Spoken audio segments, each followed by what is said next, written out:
I'm based in Bedfordshire, working from home, and all of our employees actually work from home at all times, and we only meet once a week for a team meeting, but there is only a small group of us, so there is only 30 of us currently.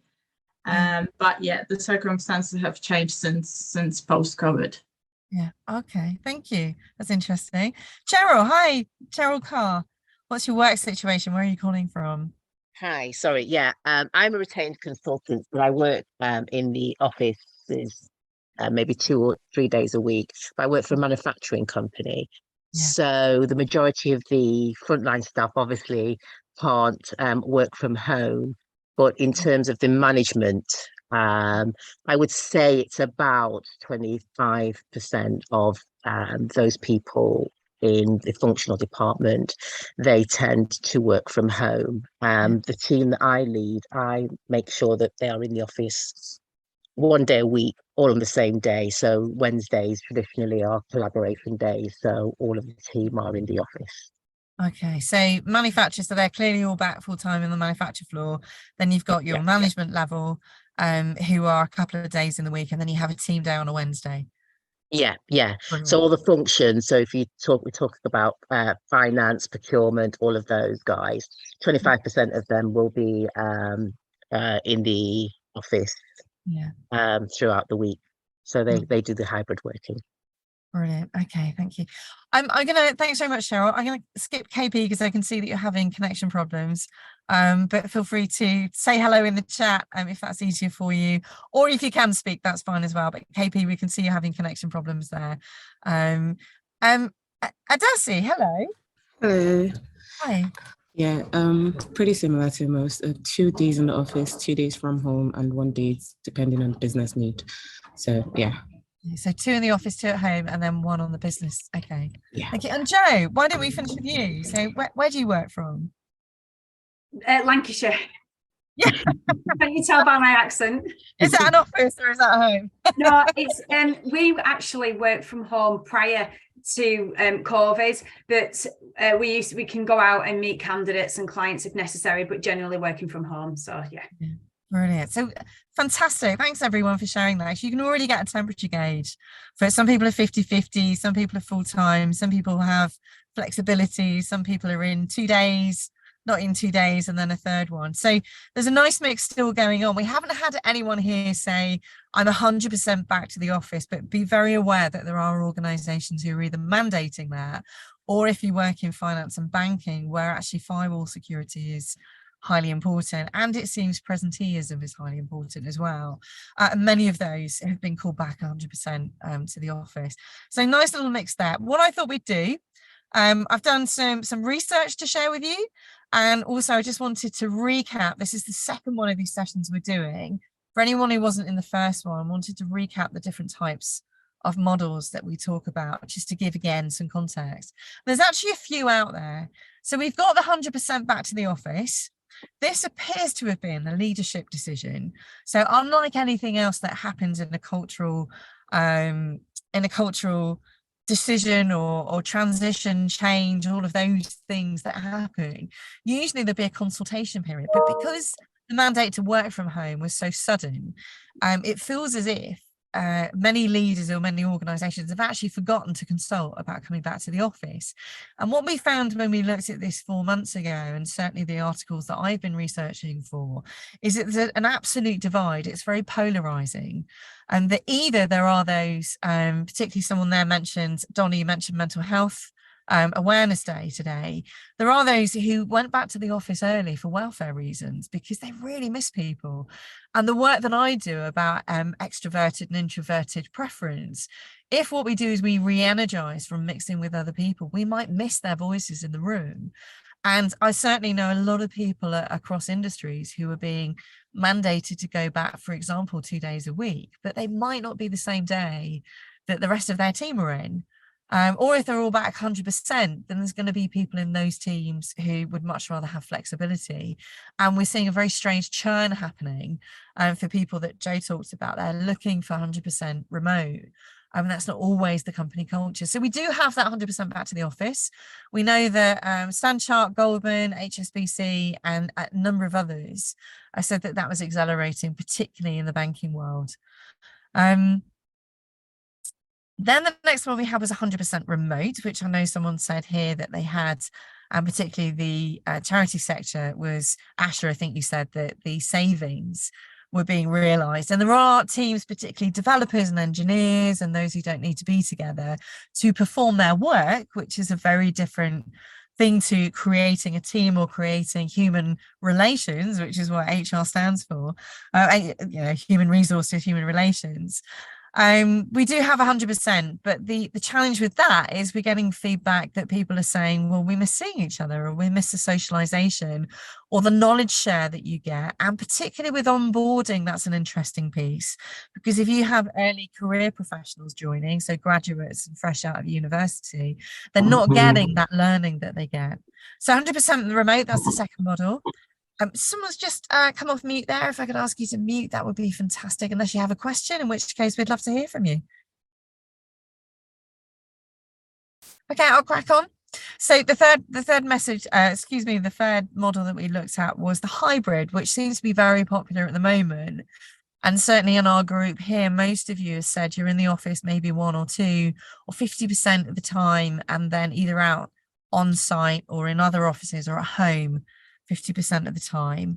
So that seems to be where we are at the moment, and certainly B&Q have that model there. I know that you'll know they're local to Chalmers-Ford.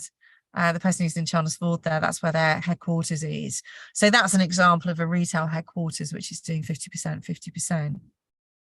Then we've got the mandated days in. So you must be in on a Wednesday, that's our connection day, or you must be in on a Friday. And again, this is mixed, that if you're someone who needs to build those connections and values belonging and communication and face-to-face interactions, then the mandated day means that everyone will be there. However, if you're someone who's adjusted their life or simply prefers working in a quieter, more focused place, then that forced coming in, plus the extra cost. You know, the extra cost of coming in if you work in a city and you live somewhere else. So if you're travelling to Edinburgh or travelling from Derbyshire to London, as someone here is, or if you've just got those commute costs going on, that cost of having to pay a fare 1 day a week rather than get a season ticket adds on to the cost of living. So some interesting models there. The last one, which Lockheed Martin, who are local to Portsmouth, they're a defence company, they were having desk booking hybrid. So you had to book your desk to come in if you wanted to come into the office, and you weren't sure whether or not the people around you would be from your team or not. So they've actually reduced their office space. So some interesting models going on there. But particularly for discussion here, so we talked about what do you do. For discussion here at the moment, I've had a look at some recent articles, and some very interesting things are evolving and transpiring in the last 3 months. So the first one is that returning to the office is actually more, as it seems, a leadership focus and people at management level than people who are in teams. So the difficulty is with asking people to return to office is that you'll get a mixed response. But the difficulty of not having them in is that you miss out on fostering those strong communications, building the bonds where the innovation comes from. Collaboration seems to have dropped, and also team culture and engagement seems to have dropped. And we had some really interesting stats that came through from a study that was recently done by Harvard and a collection of academics. So it was Harvard plus some other people. I've got the stats here. It said that in-person colleagues, they were talking to particularly an engineering team in a global programming and coding sector. 23%, or rather, there was 23% more feedback on their work, and therefore more engaged, more career development, and more valued from those who were face-to-face than those who were in remote teams. And importantly, on the back of that, companies like Amazon and Salesforce, 2 very big software-driven companies, have mandated coming back to the office. So feedback, very interesting, building connections, boosting collaboration, stronger communication, so that team culture. So we've seen a few things around trying to encourage people back. We heard one here, which is having contact days. So mandating that everyone comes in on the same day. Joe found and forwarded on a very interesting article. I think it was a local article here. That Staffordshire County Council is actually offering dog care, free dog care to people who come back to the office to try and attract people in, because they're acknowledging that people have bought, for instance, dogs, or maybe they've changed their childcare arrangements and so on. Encouraging people to return, so having those value add events, whether it's training or connection days, enticing people back with benefits like free childcare or on-site childcare, flexible hours, or free dog care, as we saw in this one, or finding ways to be flexible whilst back in the office and maybe changing those hours. Another really interesting article we found from Forbes magazine was about developing in groups. So if you're not going to encourage people back to the office, if that's not your model, then maybe what you need to do is think about the culture as it is. So how does it stand at the moment? And there was an interesting piece, it's a Guardian article, sorry, I'm talking about the Forbes article before we move on. So the Forbes article said that people who work remotely still want that sense of belonging and that sense of communication. And we used all the technology back in 2020, but we seem to have dropped off with those social connections. So finding ways of building group, it's called in group. So building a group, regardless of where they are, is really important. So still making time for having those social Zoom calls or Teams calls, connecting on a personal level. So sharing information as we used to about, well, I've got a dog, you've got a dog as well. Where do you live? You live in Derbyshire. Is the sun shining where you are? You know, personal information that help people connect, rather than focusing back in on those shareholders looking for their returns in the back to business, but not back to normal way of doing things. Being more cognitive of empathy. So rather than saying we've got a mandated model, that flexibility comes along with emotional engagement. So the emotional culture or the emotional engagement of people feeling happy or feeling, oh, you know, this place, you know, the things that we hear as HR professionals informally around the business is really, really important to engagement. And we talk about that a lot in emotional intelligence, but if we focus here for this, the parts of that are empathy. So am I empathizing with why this situation is either good for you or not good for you? Am I listening, really listening as a leader, not to respond, but to understand? So listening to understand and saying, I get where you're coming from. I understand that this is hard, or this is expensive, or this is inconvenient, or this has an impact on your business, excuse me, or your family, not on the business. Finding ways to ensure people feel valid. So having those contact days and people coming in. And I saw in quite a few of the articles that I researched that they were talking about a person first, not like technology first, so a person first approach. So focusing on people. So there's a few ideas there. I'll ask you about your opinions in a few minutes on those. So the other one I saw was an interesting article from March 23. So these two were from May 23. This is from March. This was in the Guardian, the UK newspaper, which said that, really interestingly, a third of workers said they would quit their job if demands to return to the office full-time were mandated. On top of that, 6 in 10, so more than 50%, 60% of people were considering changing their jobs in 2023. But 1 out of 5 said they'd stay if they could continue working remotely or flexibly. But when they surveyed leaders, 49% of leaders saw more value in returning to the office than working flexibly. Really, really interesting. That was actually from a LinkedIn. So that 49% of leaders preferring people to return to the office was from a LinkedIn piece of survey, which they do really good surveys. I know it's a straw poll, but I saw that it was quoted in the Guardian there. So there's 3 things to think about there. The first one is enticing people back to the office. I'd love to hear what your experience of that is. Second of all is being more empathetic and having a leadership mindset of people first. And why do people want flexibility and building that in? And the third thing is what do we do about this flight risk? So I'd love to hear. I'm going to stop sharing there and ask you to unmute your mics. What do you think so far? Anything to add? Any experience of trying to entice people back to the office?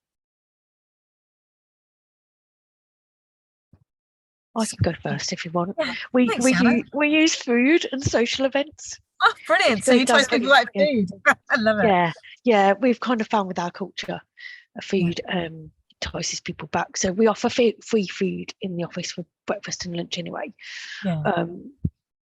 But we've started doing kind of other events. So we started focusing on like key events that are really important to our culture, and then really making a big thing of it, like inviting people in, and then doing food or cake or something, balloons, and photo opportunities for socials and things for us, LinkedIn, etc. Brilliant. Is it working, Anna? It is. I mean, we've got a mixture. So we're a tech business, so we do have a lot of our engineering staff that are 100% remote. Yeah. Although we do build into our contract that they have to come a minimum of 12 times a year to the office.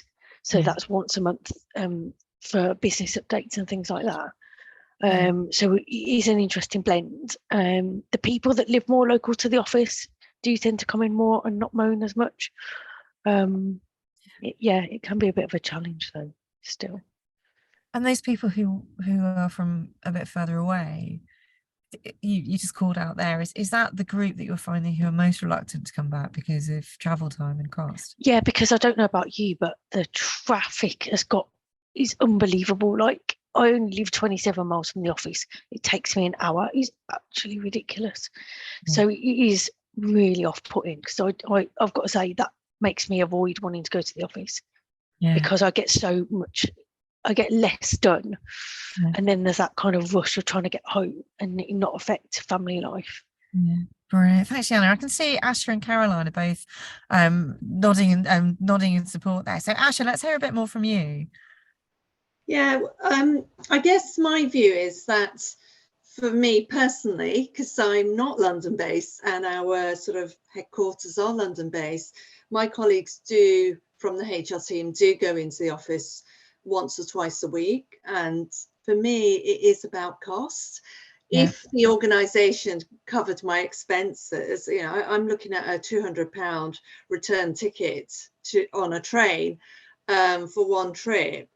And if I'm doing that on a regular basis, I might as well not work. It just isn't beneficial. But I equally agree with the person who's just speaking there. Sorry, I've forgotten your name. Yeah, no, that's okay. And I agree about the whole commute. I feel I'm far more productive and probably work much longer hours working from home than I would in an office. And I have kind of more energy to really focus. I prefer to have a quiet space to work, because a lot of my work is quite project related, so I don't need to be around people chatting away. And I think other colleagues in the team quite enjoy that interaction on a daily basis. That's not to say I wouldn't enjoy it if I was in the office more frequently and it was easier and cheaper to get in. But I think you made a really good point at the start that actually it's also about personality types. Some of us need that quiet space, others flourish on lots of people around them and get a lot of energy from that. So I think there's that whole space needs more discussion and conversation. I agree with you, Asha, and also I'm going to put out something about the personality typing because it's my thing, of course, as well. But I was very surprised. I did one of my first face-to-face sessions with a manufacturing company in September 2020, and there was someone in the room. I was with this team for 7 hours, and there was someone in the room who didn't say anything for 5 hours. And that was welcome. That was the way that he interacted. He was more of an introverted preference. And when I said, I'm guessing that people don't want to come back to the office because they prefer being on their own, he raised his hands. First thing he said all day. And he said, no, I like being back in the office. I said, oh, why's that, Tom? And he said, I want to be around people. I don't need to talk to them, but I need to be there and part of it. And as long as I'm sat shoulder to shoulder with someone and we're all in it together, it boosts my motivation. That's what motivates me. So actually there is personality typing which comes into this, but we also all have a flip point, and teams rely on communication, collaboration, being about other people. So Donna, thank you so much for joining us. Donna's got to run, Anyone else? So my next question, by the way, anyone else, and also think about this question. What could leadership do differently, and what are leadership doing differently in your organization? So if you have a comment you'd like to make about people coming back to the office, enticing people, or what leadership could or are doing to help. Caroline, I know that you were agreeing with Yana and also a little bit with Asha there. Yeah. I'm just going to bring you in if I could. Yeah, no, that's fine.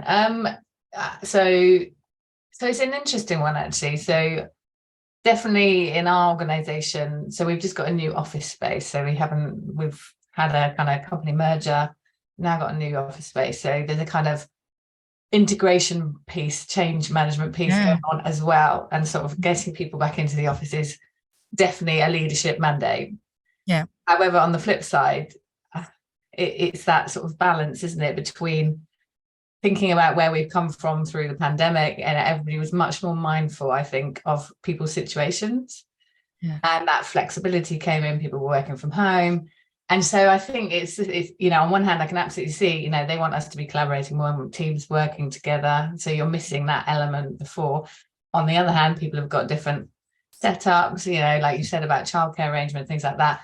And it's like, how do you get that balance? What can you do when you think you need that kind of collaboration happening, but also giving a bit of flexibility to people? So yeah, that's I don't know, I think the leadership mandate doesn't go down well with employees. So it's kind of maybe saying, recognize this is difficult, but actually this is why, maybe it's the kind of, maybe it's in the communication and the messaging, I don't know, but at the end of the day, there's still people who won't want to come in, I think. And also, it's going back to that. I agree with everything you said there, Caroline. I'm seeing that as well, and also acknowledging that it's a traumatic experience for an employee going through a merger at the best of times, but doing it whilst you're remote, but also for a leader as well. If you said we're spending X million on this merger, it must be a success, do what you must. They're probably thinking, oh my goodness, if we can't boost collaboration, we're going to have a siloed culture, and it's going to be a wasted merger, and there goes my team's resources. So it's a real juxtaposition, isn't it? But again, going back to the emotional culture, which I feel that leadership are not being as cognizant of or aware of at the moment, that it's how people feel. We've all been through a lot in the last 3 years, and people are leaving jobs because they don't feel valued, because they don't feel flexibility works for them. And if you can help people feel better about their jobs, then that is an emotional cultural boost, and that will improve your engagement. But find balance. Brilliant. Thank you. Anyone else got some comments about what leadership could do or how it's going down? So Teresa, hi, I'm going to bring you in. I wonder whether you could come off mute and share with us your thoughts, if that's possible. Hi, I was just sort of listening to my colleagues online speaking about it, and the first lady that spoke actually said they have this monthly requirement built into the contract, which is an interesting concept, and one to note to self. Thank you for that, for sharing that. But actually, I think, generally speaking, leaders do have to, I think they play a much more essential role in a hybrid or remote, sort of period, whether that be the inevitable for, the longer term, or just a period of time that we're all in at the moment. And I think that, the opportunity for them to be available, to have that face-to-face connection with people, should be there at least once a month. So, whether it's through a town hall or it's announced or communicated in some way, but it does allow those people who then want to have that connection, have the opportunity to see or meet them informally as well as formally, potentially. At least they know where their leaders are and where they can find them. Manager's role I find is very different. I think that, they have to operate in a hybrid remote model, and that's actually quite challenging for them. But I think the leaders in the business also need to step up and actually be more visible and available to get what, to get what they need from their people, and also to allow their people to get what almost like FaceTime they require from their leaders. So that would be just my only view at this point in time. I love that, Teresa. Great comments. Thank you so much. Anyone else? Anyone want to share with us? Yeah, I was. Leadership mandates going down. Yeah, Susie. Yeah, I work with various clients, most of whom have some kind of hybrid working going on. And I think what I'm seeing is that there are leaders who are really struggling with the demands of hybrid leadership. I think it's not that it's rocket science in many ways, but I think that if you have underlying weaknesses in your leadership style, for example, around your ability to handle challenging conversations, which is a common I come across, then if you're in a hybrid working situation, it becomes far easier to hide for both parties to hide from those kind of conversations. That's something that I'm seeing. I mean, just as a situation that I've found slightly odd. I will keep them completely anonymous, but I have come across one situation, for example, where a business had somebody who they came to me and sort of months previously and said, you know, they're returning to work after having a baby, but we're not quite sure if they've got the baby in the house with them or not. And we don't think this is a good idea if they do have the baby in the house. I'm like, we talk to them, you know, and kind of ask them if the baby's in the house. And I've had about several conversations going over an almost 6-month period with this same business. And they still keep on telling me that they don't know if the baby's in the house or not. How bizarre. And every time I've even offered to have the conversation with the staff member to have a kind of risk assessment kind of process about is this the home working situation working out. I find it absolutely astonishing that the managers in this business are terrified of asking where's the baby. It's interesting, isn't it? I think it's such a good point, Susan. I think it sits really nicely. If you know the Lenzioni model of trust-based leadership, and Lenzioni argued that in order to be a successful leader, you must first earn trust and have trust in your team. And once you've established trust, which it sounds like there might not be a lot of in the team that you're describing there, you can then have healthy conflicts. And the healthy conflict is where you trust each other enough to say, hey, I think I've got something I'd like to talk about here. Can we do this in a self and trusted way? I never said, what happens in Vegas stays in Vegas kind of a conversation. But I really need to ask you, this is how I feel. This is my vulnerability. We're worried about this situation. Could we ask you about it? And again, if you don't see people face to face, how can you trust? It really influences leadership style. But yeah, thank you very much for sharing that example. Anyone else would like to? We've got just 7 minutes left if you'd like to contribute. I've also got a slide to give you a few suggestions to chat about. But Paulina, how about you? Can we hear from you? Is Paulina still with us? Can I jump in? I'm sorry. So I'm actually quite new to my role and to the company. So I've been with the company for just over 6 months. But like I've mentioned before, all the employees used to work from the office. However, the situation back then was also different, as we have grown quite rapidly in the past few years.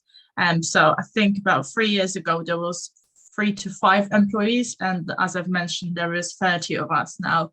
So I think from my perspectives, I am certainly in the past 6 months, I think that even though most of the current employees know and they were employed on a remote basis, I think some of them start to struggle. And with that sense of being connected with their colleagues. And what we try to do is, as I've mentioned, every Monday we've got a team meeting where we all have a breakfast together, and then we talk about the previous week, any kind of updates. If we've got new starters, which we recently had, I think since I've joined, we had around 5 or 7 new starters. So we try to onboard them in a kind of way that they do feel included. So the onboarding process, I think it works really well, even though again it's predominantly remote.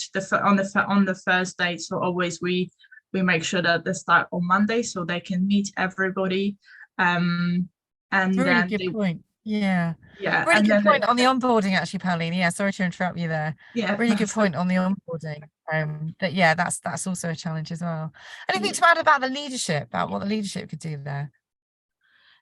So leadership team, so in terms of the managers and SLT team, managers meet again weekly, and senior leadership team meets every 2 weeks for their meetings. But I think I forgot to mention, we do have an office space, but there is only space for 4 desks. So yeah, there is team, so admin team, and they would work from the office on Wednesday as a team, and that's kind of required from in terms of their job. But other teams, sometimes from time to time, they would meet in the office. However, now since we've grown, some of the teams will soon become more than 4 employees, which is where we kind of now contemplating on whether we need additional office space or do we need a bigger office space. So it does get a little bit tricky. Yeah, thanks, Polly. That's really interesting to hear your experiences. Okay, how about you? Hi, I work in the health and social care sector, so it's slightly different in the sense that everybody, apart from the SMT, does work, in the office, so that they're all based within the home. So we've never really had to have that sort of conversation. It's just I was employed on a more or less work from home contract, and the rest of the SMT is the same, as we've got to travel around the homes, but everybody else is based in the office, so there's no conversations about that. That sounds easier. Thanks. It is a lot easier. Yeah. Much easier. I'm going to come to you next, Phil, and then I'm going to share a slide. So, Phil, what's your experience? Anything to add to the conversation here? I'm not working at the moment, but in my last organisation, they had fully embraced the kind of flexible working I'd never worked anywhere where they had so many different working patterns. You had, compressed hours, you had 9-day fortnights, you had 4 days a week, 3 days a week. And there was a lot of use of video conferencing, and because we were all over the UK. So they had fully adopted all of that before COVID. So for me, it was my first experience and it was fantastic. But I found after my first few weeks, when I was the only poor devil in the office on a Friday, thinking, I've got this wrong, I need to be at home because I could be doing just as much without any commute. But I think that, as everybody's been saying, that in terms of induction and onboarding and meeting people face to face, you can't beat that experience. You can't do that online. It is a very different thing. What I loved about it was the level of trust there was from the senior team, in terms of, as long as you do your work, we don't care when you do it, whether it's 10 o'clock at night, 6 o'clock in the morning. And if you've got kids or a dog or whatever it is, as long as you get your work done, you do it whenever it suits you. And we had one lady in our team whose husband also worked for the same business, and they split the day between them because they had young children, and he'd do the mornings where he was all on his office stuff, and then in the afternoon he'd pick the kids up from school, and she'd, they do vice versa. So sometimes you get emails from her at 11 o'clock at night, and I think I wasn't aware at the time of just how she'd done it. So when I saw her, I said, are you all right if you're sending emails at 11 o'clock? That's a bit worrying. And she said, oh no, it's fine, we sorted it. And she explained. So I think it's a huge cultural shift to get to that, and I think it's probably been overdue in the UK for a very long time. But I know other people who work in HR roles who don't have that level of trust in their organisation, and they want everybody back in the office, and they just don't see that people can be productive without being in a physical office space, which in my friend's case is in the centre of London. So I think that kind of thinking needs a big shift. And I think there's, the command and control structure that you get in some organizations is still there. I think that's absolutely lack of consultation. If people are that intractable about it, then I think it's a dangerous place to be. But I think I don't think you can beat that interaction in the same place as well. So I think hybrid really could work as long as it's well thought out and everybody's flexible with it. So if it doesn't work, you can tweak it until it does, you get to a point where everybody's happy. Brilliant. Thanks, Phil. Love that contribution. That's great. Yeah, go ahead. Just include my previous workplace. What it is that some organizations are just completely dead set against hybrid working. My director at the time just said humans are social animals. He didn't want anybody working from home. Everybody needed to be in the office, didn't want to hear about hybrid working. And I think they lost people because of that, because, you know, we're just coming into COVID. We needed to think of new ways. And instead of, you know, adopting new ways of working and embracing, you know, the new trends, people got made redundant because, you know, he didn't feel they could fulfill their roles, or, you know, he started getting rid of roles, so to speak. So if they can't come in the office, then we obviously don't need this role. And, you know, so some organizations just don't want to hear it. And I think, you know, as Philip said, it's long overdue. And we do need to, I think most organizations need to adopt the new ways. Love that. Brilliant. So long overdue. Love that. Thank you. I would love to carry on this conversation all afternoon. It's so interesting. It's so good to hear from everyone. We can't, unfortunately. We've come to the end of our time together, but I would love to have another session to talk about this.